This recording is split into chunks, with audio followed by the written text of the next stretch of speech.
오늘 함께 나눌 말씀이 누가복음입니다. 이제 오늘부터 시작해서 누가복음을 강의해가면서 말씀을 나누려고 하는데 이 누가복음의 내용은 어떤 것이냐? 사복음서 중에 지난주까지 우리가 요한복음을 했지 않습니까? 요한복음은 하나님이신 그리스도를 조명한 그런 내용이에요. 근데 이 누가복음은요, 유대인들인데, 실제적으로 이 유대인들 중에도 그 로마에 있는 그리스도인들, 로마에 있는 예수 믿는 사람들, 그 로마에서 예수님 믿는 사람들에게 복음을 전해야 되잖아요. 그래서 그런 목적으로 한 것이 누가복음이다 이래 볼 수 있어요. 그래서 로마에 흩어져서 있던 그리스도인들에게 좀 편지거리다.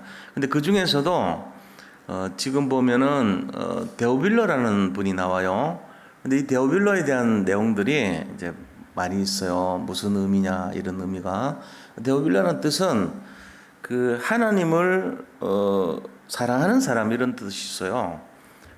데오 하면은 이제 하나님이고 빌로 하면은 사랑하다 이런 뜻이 있어요. 하나님을 섬기고 사랑하는 사람 하는 그 좀 이렇게 특정한 사람이 아니다. 하나님을 사랑하는 모든 사람이다. 이런 주장도 있습니다. 그런데 그것보다는 특정한 공무원이다라고 보는 것이 더 맞다고 해요. 그래서 데오빌로라는 분이 계셨고 그분에게 편지로 그리스도에 대한 것을 증거하기 위해서 1편으로 쓴 것이 누가복음이고 2편을 쓴 것이 사도행전이었습니다. 그래서 옛날에는 1, 2권이 합본으로 이렇게 붙어 있었어요. 근데 이제 그것을 나중에 성경이 나눠진 된 거죠. 그렇게 아시면 됩니다. 이 저자 루가라고 하는 이 사람은요, 그 누가라는 뜻이 무슨 뜻이냐 하면은 빛나다 이런 뜻이에요. 총명하다, 빛나다 이런 의미예요. 그러니까는 루크라고 하면은 조명을 조명, 빛나는 그런 걸 이제 루크라고 하는데 루기오 같은 경우도 약간 관계가 있지 않냐 이런 이제 그런 내용도 있어요. 루기오도 빛나다는 뜻이거든요. 로마서 16장 21절에 나와요. 루기오는. 근데 이 루기오는 이 그 바울의 친척이라는 말이 있습니다. 근데 이거 누가는 그런 거 아니에요. 근데 이제 루가는 유대인은 아니에요. 유대인 아니고 이방인입니다.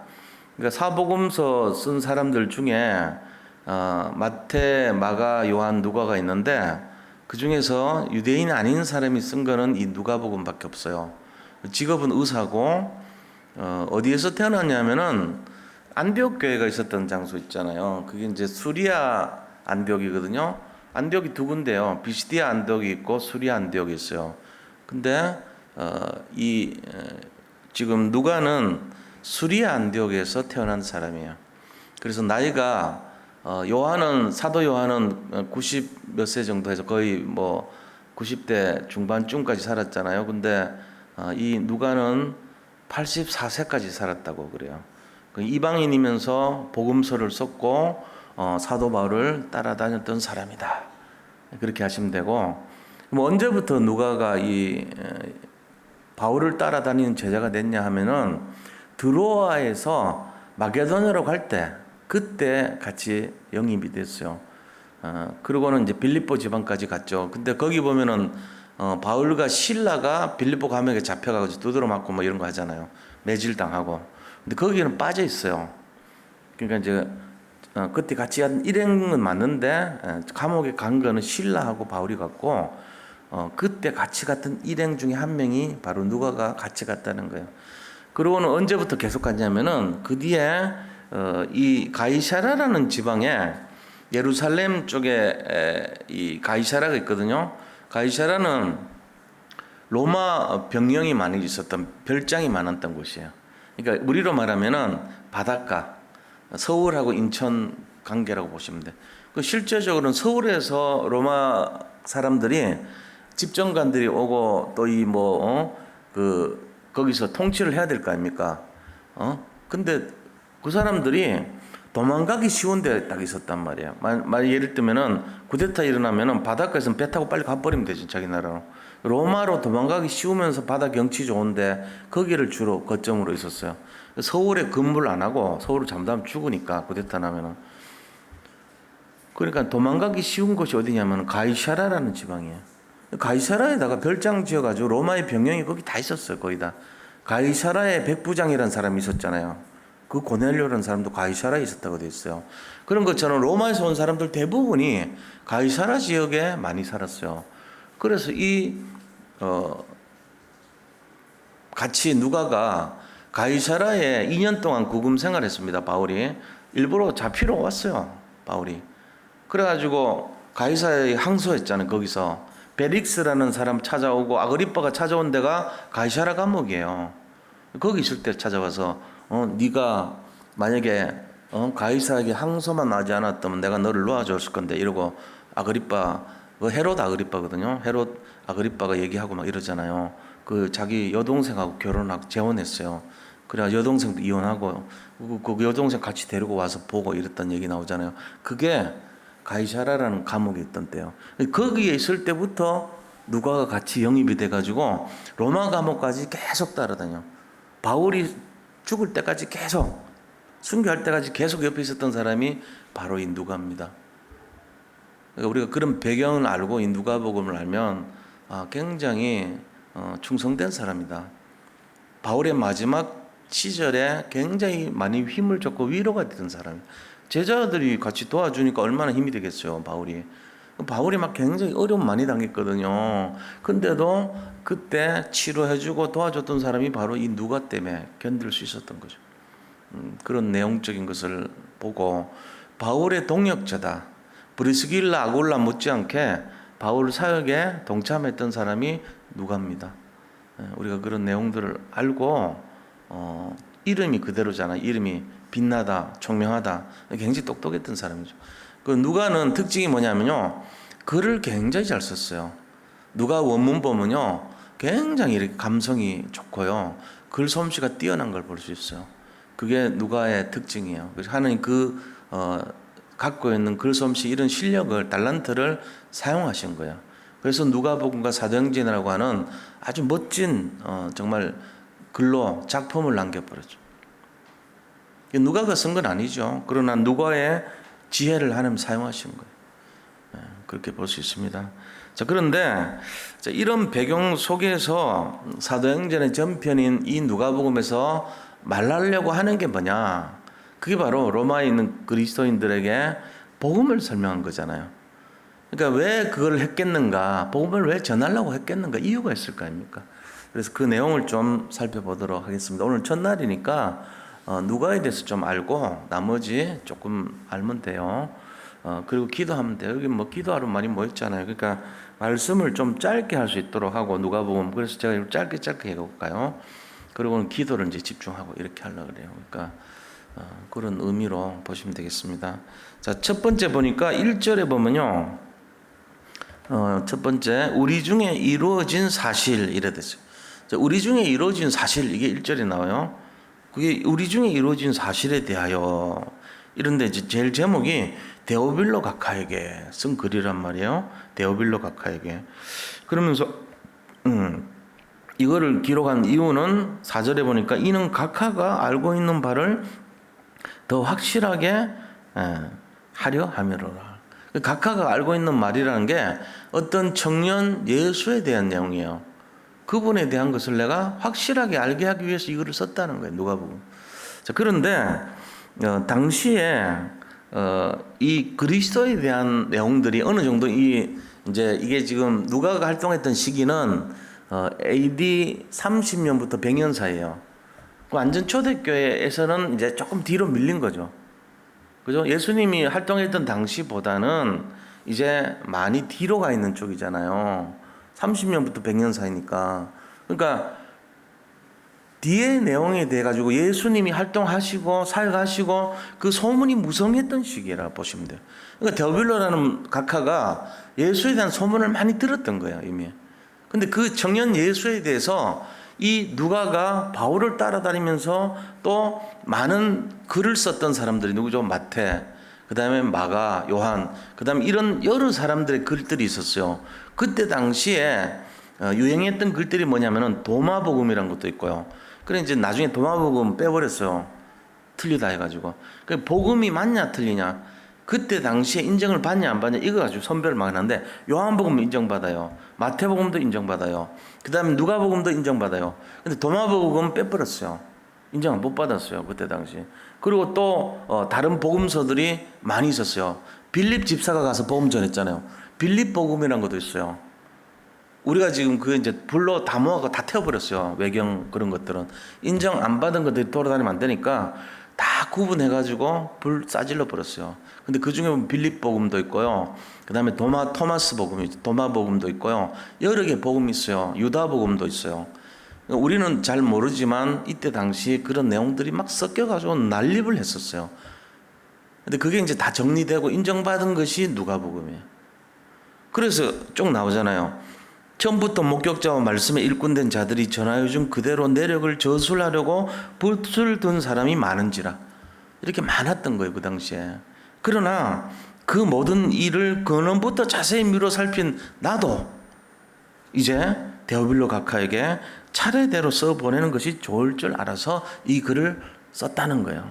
뭐 때문에요? 그리스도를 선명하게 드러내려고 하는 거죠. 그리스도에 대한 내용들을 많이 쓰는 글들이 많은데 나도 그 중에 하나라는 거예요. 그래서 내가 세밀하게 살펴봤다는 거예요. 그 결과 이거를 데오빌로 각하에게 썼다는 거예요. 지금 배경을 얘기하는 거예요. 자, 그래서 우리 중에 이루어진 사실이 뭐죠? 그리스도가 오셨다는 거 아닙니까? 그 기록된 그 그리스도가 이 땅에 오셨다는 거예요. 이게 우리 중에 이루어진 사실입니다. 자, 당시의 상황은 어떠냐면요.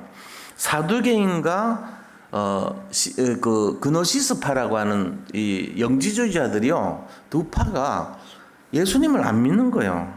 부정하는 게 있었어요. 사두개파는 뭘 안 믿냐면 예수를 믿는데 믿기는 예수님의 이 부활을 안 믿었어요. 굉장한 개념입니다. 십자가 사건과 부활 이거 중요하잖아요. 기독교의 본질의 반을 안 믿은 거예요. 십자가는 봤는데 믿겠는데 부활을 어떻게 믿냐? 안 믿었어요. 그게 사두개인들이요. 사두개인들의 특징이 뭐냐면 그 당시에 귀족층이었어요. 이 이스라엘 전체 통치자들 중에 귀족층이 사두개인이었어요. 근데 그들은 부활 안 믿었어요. 그리고 하나님 나라 안 믿었어요. 천국을 안 믿었어요. 사실은 부활도 안 믿고 천국을 안 믿는 거예요. 지금으로 말하면은 뭐하고 닮았냐면 여호와의 증인이 그래요. 여호와의 증인이 천국 안 믿어요. 지금도 여호와 증인이 왜 이단인지 모르죠. 천국을 안 믿는 거예요.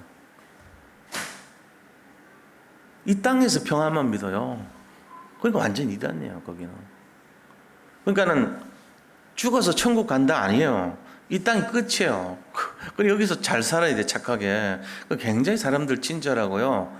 뭐 언어도 참 이렇게 아주 그 사람들 착하게 삽니다. 굉장히 말도 아주 이렇게 그리스도인 같이 합니다. 진짜로. 우리가 볼 때 이상적인 그런 거 있잖아요.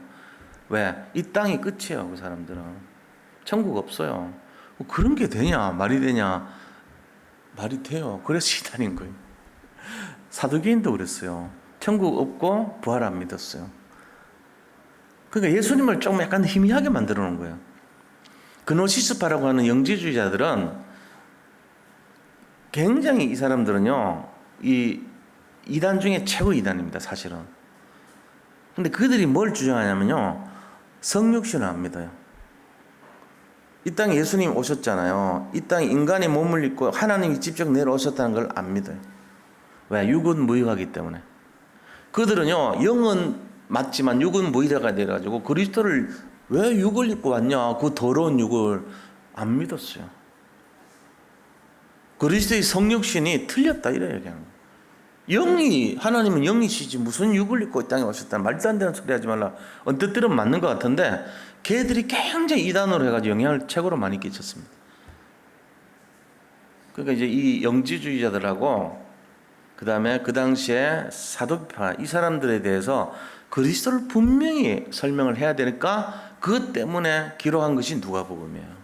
누구한테요? 로마에 있는 믿는 사람들한테 복음을 전하려고. 로마 사람들이 영지주의도 빠져 있고 사두개파도 빠져 있고 이렇게 막 헷갈린단 말이에요 지금.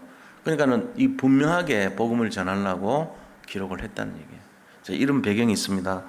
자, 누가는 결국은 기록한 목적이 뭐냐 그러면은 예수님이 바로 그리스도입니다. 이거 전해주려고요. 그분이 부활하셨고 그분이 성육신 하셨습니다. 성육신이라는 것은 하나님이 인간의 몸을 입고 육을 입고 이 땅에 왔다 이 말이잖아요. 그러니까 이걸 안 믿죠. 영지주의자들은 육은 무익하다 그런 사람들이에요. 영만이 존재한다고 얘기해요. 그래서 이 수행할 때 수행을 하잖아요. 이제 우리는 그냥 예배드리고 하잖아요. 그 사람들은 채찍이 있어요. 채찍을 가지고 자기를 칩니다. 채찍에 막 그 이빨 같은 거 달린 채찍을 그 등을 탁 쳐요. 등을 치면서 자기가 자기를 쳐요. 언제까지 치냐? 피를 흘려서 막 거기 살점이 뜯겨 나갈 때까지 막 자기를 쳐서 학대해요. 일종의 고행 비슷한 거죠. 불교로 말하면. 불교도 고행 수행이 있거든요. 그래가지고 막 이 목 같은 거 있는데 막 몸을 뒹굴고 피를 흘리게 만들고 이런 걸 막 합니다. 고난을 통해 가지고 뭔가 어떤 그 깊이를 들어가 보려고 몸부림치는 거예요. 그것도 행위거든요. 근데 그런 내용들을 이 영지주의자들이 했던 거예요. 그 영화 같은 데 보면 막 자기를 치면서 내 탓이오 그런 식으로 저 전주에서 하듯이 자기를 쳐가지고 피를 막 빨갛게 흘리면서 막 음욕이 막 일어나고 할 때는 막 자기를 치고 막 그런 거 한다니까.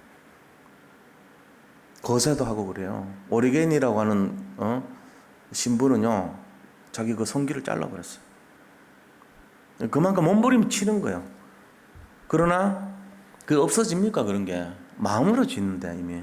그러니까 우리가 실제적으로는 틀린 방법이에요. 근데 영지주의자들이 그런 짓을 많이 했단 말이에요. 굉장히 믿음 좋은 것처럼 생각하고 극단적으로 지금 이단이 돼버렸어요. 그래서 이런 시대니까 올바른 복음을 전하기 위해서 말씀의 목격자와 일꾼된 누가가 이거를 쓴 거란 말이에요.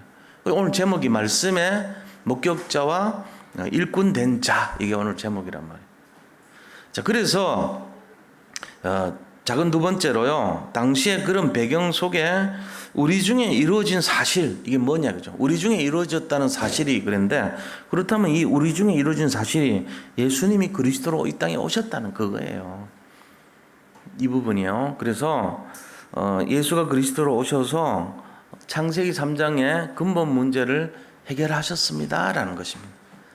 뭘로 해결했냐면은 우리 다 잘 알고 있는 선지자, 제사장, 왕으로 해결했다는 거예요.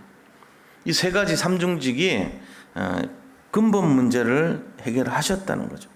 그래서 우리는 십자가와 부활 사건의 증인이라는 거예요. 그 일을 통해서 증인으로 십자가와 부활을 믿어야 된다는 것을 얘기합니다. 그게 바로 뭡니까? 십자가 사건이 일어났고 부활하셨다는 것이 바로 우리 중에 일어났던 일들 이거란 말이에요. 우리 중에 일어났던 일들이 뭐냐? 그게 바로 십자가 사건과 부활 사건을 말해요. 그리고 성육신 사건을 말해요. 그래서 결국은 예수님이 그리스도 됐다 이 말을 우리 중에 일어났던 사건 이렇게 말하는 거예요. 자, 이런 내용이에요. 우리는 그래서 그 결과가 어떻게 되냐? 자유와 해방을 누렸다는 거예요. 이게 바로 창세기 3장으로부터 완전 해방되고 사단의 소나기로부터 벗어났다. 이게 우리 중에 이루어진 사실입니다. 누가복음 1장에 나오는 우리 중에 이루어진 사실이 뭔지 모르면 안 돼요. 지금 여기 계신 성도님들도 다 알고 있는 거예요. 우리 중에 이루어진 사실이 뭐죠? 예수님이 이 땅에 성육신 하셨고 부활하셨고 십자가에 매달리셨다가 3일 만에 부활하셨고 우리 인류의 모든 죄를 담당하셨는데 그 결과 선지자 제사장 왕으로 오셔가지고 창세기 3장 문제에서 해방시켰고 죄와 저주에서 완전 우리가 해방됐다 하는 것을 말하는 거예요. 그게 우리 중에 이루어진 사실이라는 거예요. 여기에 우리가 증인 아닙니까? 지금 누가가 내가 여기에 증인되기 위해서 이걸 썼습니다 라고 한 거예요. 그걸 잘 기억을 하셔야죠. 자, 그래서 그 일에 증인된 것을 우리가 뭐라고 하냐? 오늘 본문에 보니까 2절에요. 처음부터 목격자와 말씀에 일꾼된 자들 그랬어요. 목격자와 말씀에 일꾼된 자들 그랬어요. 그럼 자, 두 번째입니다. 제목이 말씀의 목격자와 일꾼. 말씀의 목격자가 있고 말씀의 일꾼이 있어요. 이게 지금 우리 중에 이루어진 사실에 대한 것을 전하는 자들의 모습 아닙니까? 그러니까 예수님이 그리스도로 왔다는 것을 전하는 거 이제. 근데 그 말씀의 목격자와 말씀의 일꾼이라고 말했어요. 그게 뭐냐? 말씀의 목격자가 뭡니까? 예수 그리스도를 통해서 본 자들 말이죠. 본 거. 예수님이 어떻게 하셨는지를 본 자를 말해요. 그 봤으니까 뭐가 생겨요? 믿음이 생기죠. 믿음이 생기니까 뭐 됐습니까? 그리스도 믿는 하나님의 자녀가 됐던 거예요. 우리도 지금 예수님을 믿는 하나님 자녀가 됐잖아요. 요 내용들이 쭉 나와요. 그래서 크게 네 가지로 볼 수 있어요. 첫째는 하나님의 자녀를 말합니다. 자, 두 번째는요. 고린도후서 3장 6절 보니까 고린도후서 3장 6절에 새 언약의 일꾼이라고 되어 있어요. 옛날 언약은 뭐죠? 모세가 만들어진 그 의문, 다시 말하면 의로운 글이란 뜻이에요. 의문에 기록된 율법이에요, 바로 그게. 의문에 기록된 내용들이 옛 언약이에요. 근데 새 언약은 뭡니까? 그 율법이 아니고 바로 예수님이 그리스도라고 하는 새로운 믿음을 말하는 거예요. 믿음의 법. 이게 새 언약입니다. 옛 틀은 율법을 말해요. 하라 하지 마라. 625가지. 이게 바로 옛 틀입니다. 근데 이거 갖고 안 된다는 거예요. 그래서 하나님이 새 언약의 일꾼으로 우리를 부르셨는데 그 새 언약이 뭡니까? 예수님이 그리스도라는 거예요. 여기에는 믿음으로 구원받는 이 신칭가 시작이 돼요. 율법으로 구원받는 게 아니고 믿음으로 구원받는다는 거예요. 행위로 구원받는 게 아니고 믿음으로 구원받는다. 이게 새 틀이에요. 여기에 대한 증인이라면 우리가. 그러니까 첫째는 우리가 하나님의 자녀, 두 번째는 새 언약의 일꾼. 이게 우리의 정체성이에요. 자, 세 번째는 뭐냐? 세 번째는 고린도후서 11장 23절. 고린도후서 11장 23절에 보면은 그리스도의 일꾼이라고 했어요. 그리스도의 일꾼이에요. 우리가 정체성이 이게. 그게 바로 말씀의 목격자 된 우리가 어떤 신분을 갖고 있냐 이거란 말이에요. 하나님의 자녀, 그죠? 새 언약의 일꾼, 그리스도의 일꾼. 자, 마지막 네 번째는 복음의 일꾼입니다. 이게 우리의 정체성입니다. 이거 알고 있어야지 뭘 할 거 아닙니까? 우리가 앞에서 들었던 그 이미 이루어진 일들에 대해서 뭐를 해야 되냐? 내 정체성이 뭐냐? 아, 나는 하나님의 자녀구나. 나는 새 언약의 일꾼이구나. 나는 그리스도의 일꾼이구나. 나는 복음의 일꾼이구나. 이거를 딱 갖고 있어야 돼요. 어떤 일이 있더라도 우리가 그거 놓치면 안 돼. 그걸 놓치면 뭐합니까? 놓치면 긴장 풀어지면 그때부터 안 돼. 제가 이제 옛날에 그 덕산이라는 데가 있거든. 진해감이 있어요. 덕산 거기서 맨날 말이죠. 이렇게 막 엄청나게 완전 군장하고요. 막 뛰어갑니다. 뛰어가가지고 거기서 훈련 받아요. 아침에 이제 제식훈련 이런 거는 낮에는 안 해요. 아침에는 공부해요. 공부 시큰하고 외워야 돼. 막 수백 개를 외워야 돼. 뭐 있잖아요. 막 계속 외우는 것밖에 없어. 그래도 탁 말하면은 막 계속 입에서 나와야 돼. 직속상관 뭐 간등 서명 이러면은 뭐 학생대장 쫙 나와 이렇게 하도 외워가지고 그거 안 하면은 밥을 안 줘요. 통과 안 하면은 밥을 안 주니까 무조건 잠을 안 자더라도 외워야 돼. 건빵 한 봉지 얻어 먹으려면 무조건 공부해야 돼. 그렇게 해갖고 장교들 만드는 거예요. 한시 딱 넘어가면 그 졸리는데요. 막 뛰게 만듭니다. 그래가지고 훈련받 덕산가. 그 덕산이 거기서부터 한 4km 떨어진 데 막 구보로 뛰어가요. 맨날. 뛰어가가지고 거기서 계속 막 각계 전투 그래가지고 거기서 하고 위에서는 막 총 쏘고 예를 들면 철조망 밑으로 기어갖고 가야 되고 어려운 걸 하잖아요. 그러고 이제 5분간 휴식하거든.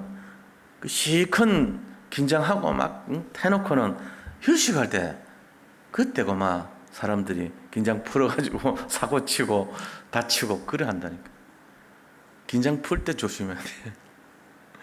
왜냐하면은 영적으로 우리도 마찬가지입니다. 우리도 집중하게 하면 그때는 제대로 하거든요. 근데 우리끼리 모아놓고 이렇게 할 때 그때 산만해져 버린다. 그래가지고 뭐 합니까? 영적이지 않는 거 해버린다고. 그러면 이제 실패하는 그때 마귀가 팍 틈타 버려요. 그래서 그런 부분들까지도 조심해야 된다니까. 제가 이렇게 살면서 느낀 게 그런 거예요. 혼자 있을 때 또 정말 고난을 이겨내가지고 우리가 진짜 그 긴장감을 놓치고 있을 때, 그때가 조심스러울 때더라. 그때 진짜 이렇게 진짜 믿음을 가지고 영적 싸움을 해야 돼요. 그래서 24시란 말이 그냥 나왔겠어요. 왜 24시입니까? 우리 좀 모여서 한 조금은 쉴 수도 있지. 22시지. 잠자는 시간도 빼야지. 20시지. 무슨 24시요. 근데 왜 유 목사님이 24시라고 말했을까요? 그거란 말이에요. 24시 영적 상태를 유지하라는 거예요. 내 말이 목사가 돼가지고 내가 심한 말 하고 몸에 안 맞는, 격이 안 맞는 그런 말을 하면 성도들이 시험 들잖아요. 우리 목사님이 좀 이렇게 좀 품위 있게 하고 성도들한테 교훈을 줄 수 있게 하고 그랬으면 좋겠다 이런 생각하잖아. 근데 막 목사가 격앙이 돼가지고 흥분돼 있고 뭔가 막 의도를 갖고 흔들리는 모습을 보이고 이러면 성도들이 마음이 기쁘지가 않거든. 마찬가지입니다. 제가 우리 성도님들이 진짜 어떤 상황 속에서도 복음적인 생각을 하고 복음의 내용을 가지고 있고 복음적인 마음으로 이렇게 움직일 때 저는 너무 기쁜 거예요. 그런 내용이 들을 때. 근데 그게 아니면 어떻게 되겠어요? 제 마음이. 제가 힘이 빠진단 말이에요. 이 의사 누가 같은 사람들이 같이 옆에서 동역자 있으면 얼마나 힘이 되겠어요. 그죠? 그런 걸 원하는 거죠. 서로가. 그래서 저도 이제 마찬가지인데 우리가 이런 부분들이 말씀의 목격자고 말씀의 일꾼의 자세란 말이에요. 말씀의 목격자는 바로 그런 내가 신분이 뭔가 이거잖아요. 그 오늘 얘기처럼 우리는 하나님의 자녀요, 또 새 언약의 일꾼이요, 그리스도의 일꾼이요, 복음의 일꾼이다. 이거를 늘 놓치면 안 돼요. 그거 해야 돼. 저도 이걸 진짜 잡기로 했어요. 그래서 제가 오늘 또 이 지역을 이렇게 품고 계속 기도하면서 무슨 생각이냐면 하나님, 저희 24시가 정말 오직 복음만 나오는 24시 되게 해주세요.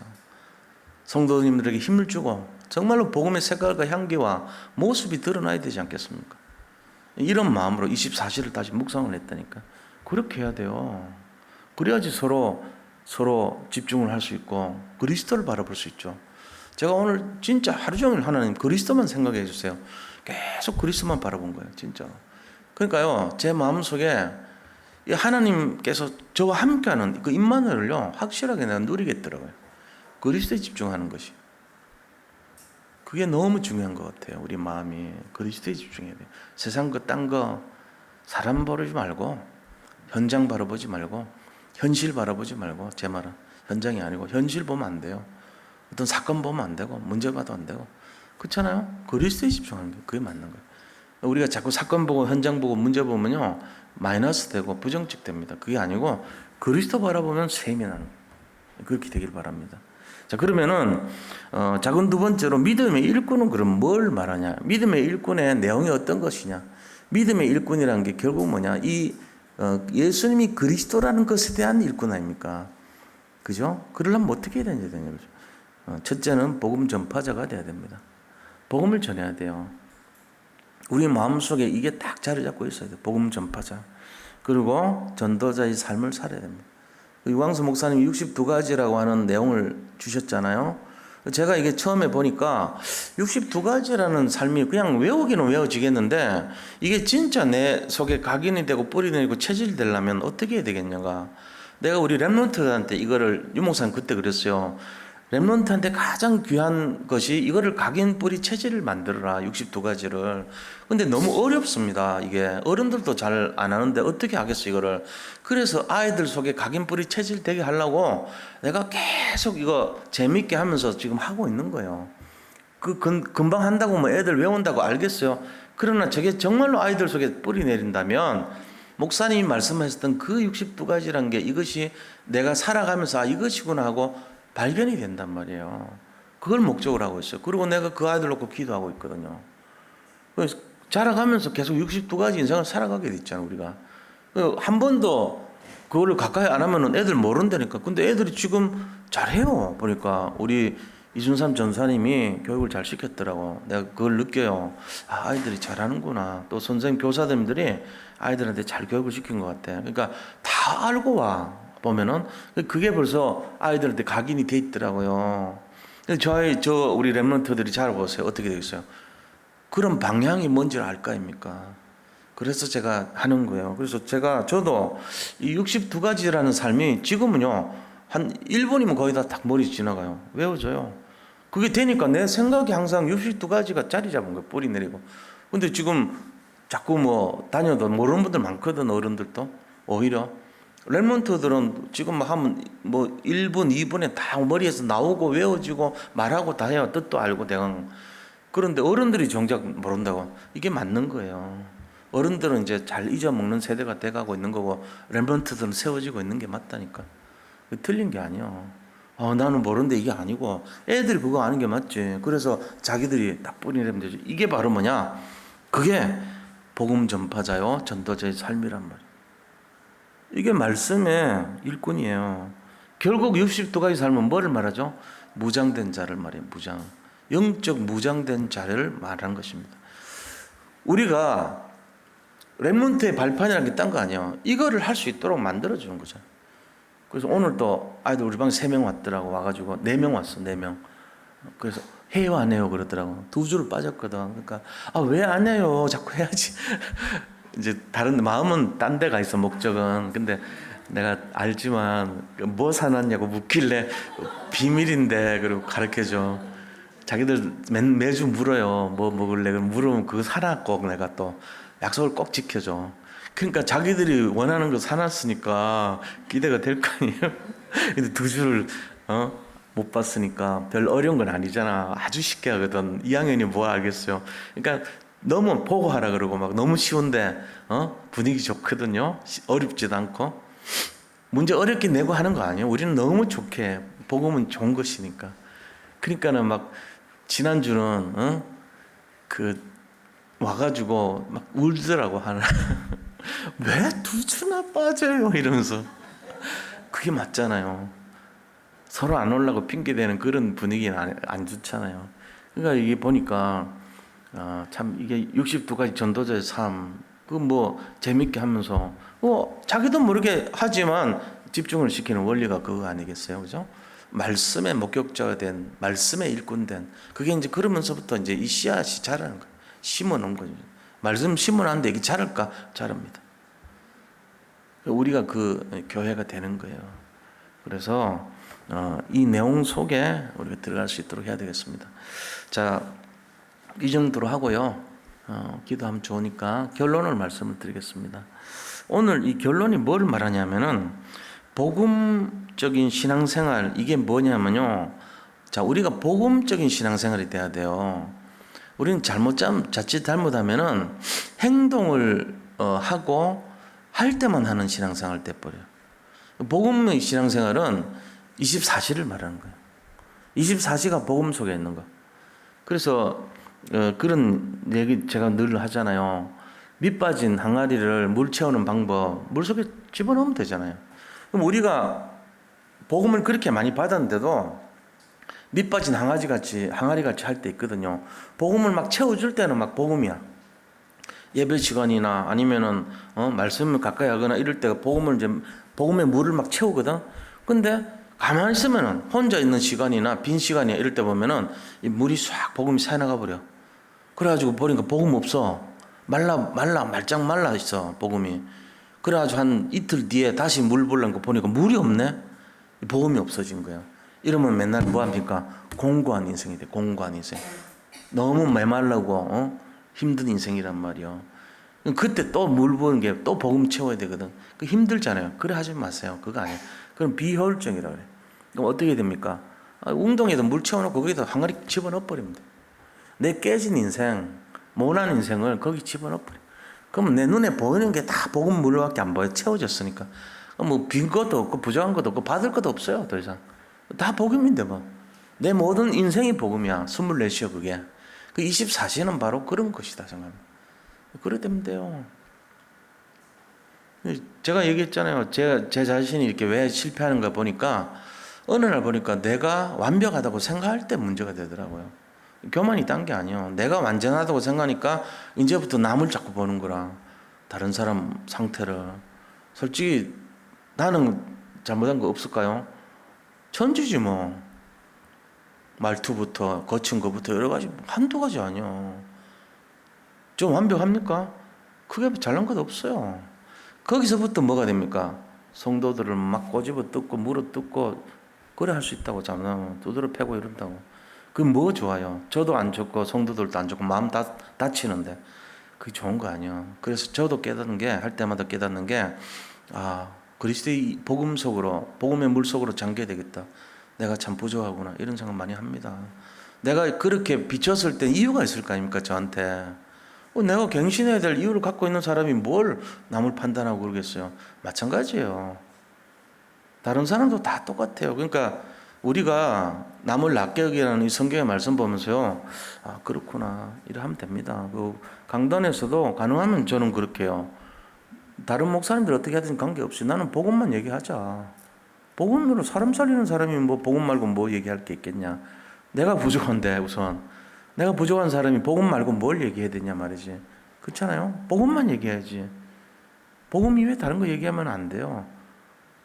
의리를 얘기할 겁니까? 도덕을 얘기할 겁니까? 이제 그거를 하도록 기도해 주셔야 된다고.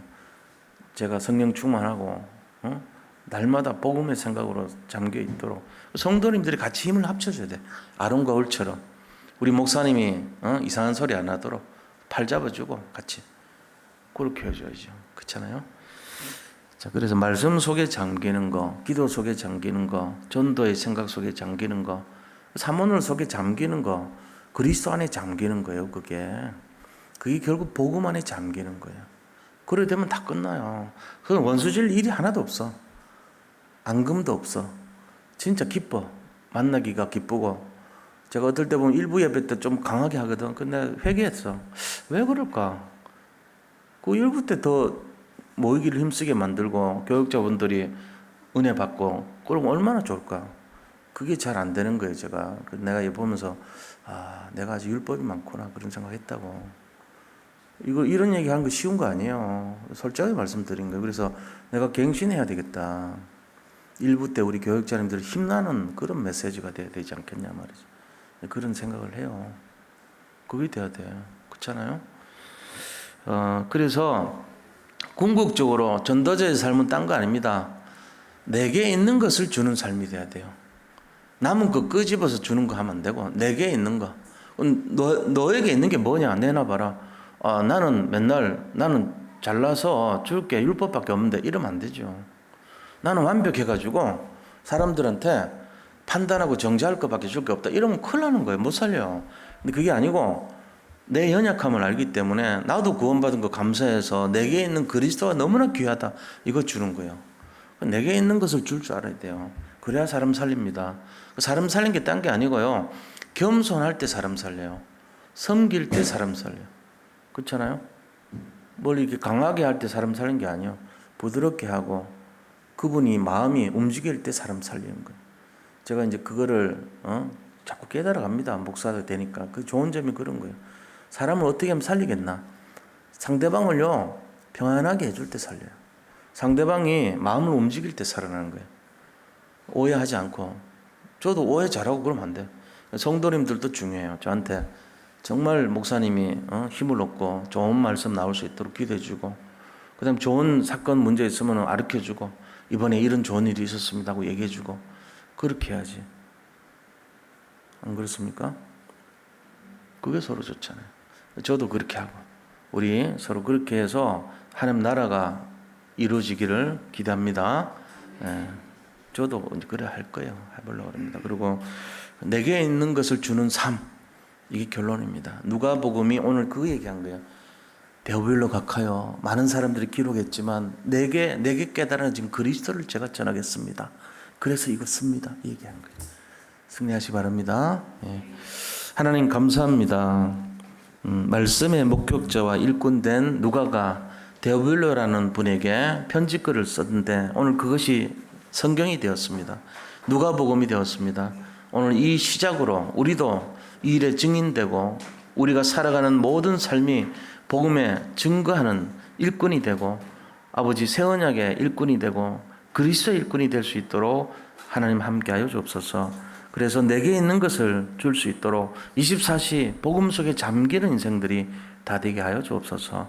예수 그리스도 이름으로 기도드립니다. 아멘.